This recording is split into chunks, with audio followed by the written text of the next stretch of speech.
Je suis Gilles Lambert, j'ai la responsabilité des partenariats d'Untrade, Boral-Tharès, Dun & Bradstreet. J'initie avec vous une série de rendez-vous réguliers sur le thème du comportement de paiement, ce qu'on appelle chez Altares le PEDEX. Nous avons décidé de créer cette série de rendez-vous réguliers sur le comportement de paiement parce que nous pensons que cette information, le PEDEX, est une information extrêmement utile pour aider les entreprises à passer cette période, j'allais dire, le moins mal possible ou, espérons-le, le mieux possible.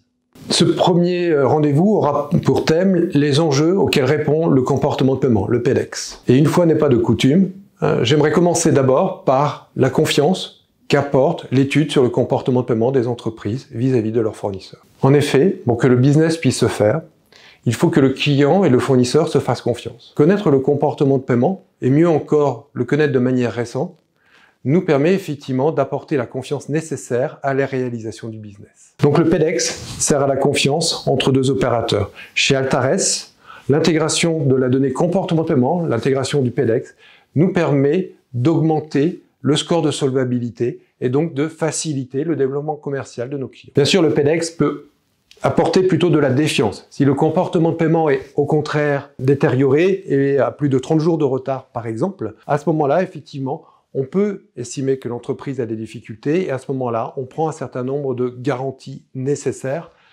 pour soit la réalisation du business sécurisé, soit tout simplement pas de business du tout.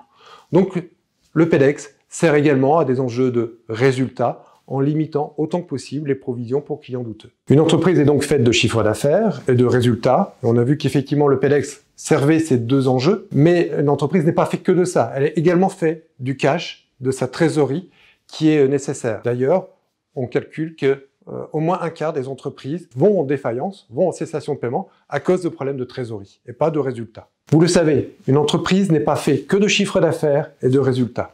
Le cash est souvent un enjeu primordial, ne serait-ce que pour la survie de l'entreprise, mais également pour ses investissements. Et là aussi, le PEDEX aide nos clients. Imaginons qu'un client vous paye avec du retard. Sa facture est de plus de 90 jours de retard. En la comparant par rapport aux autres, vous constatez que le PEDEX est lui régulier. Donc vous êtes mal payé, les autres sont correctement payés. Cette entreprise a donc les moyens de payer régulièrement et c'est probablement juste un problème de litige. Ce que nous vous conseillons à ce moment-là, c'est peut-être tout simplement de vous rapprocher du service commercial, de gérer le litige, ce qui vous permettra de recueillir le cash le plus rapidement possible.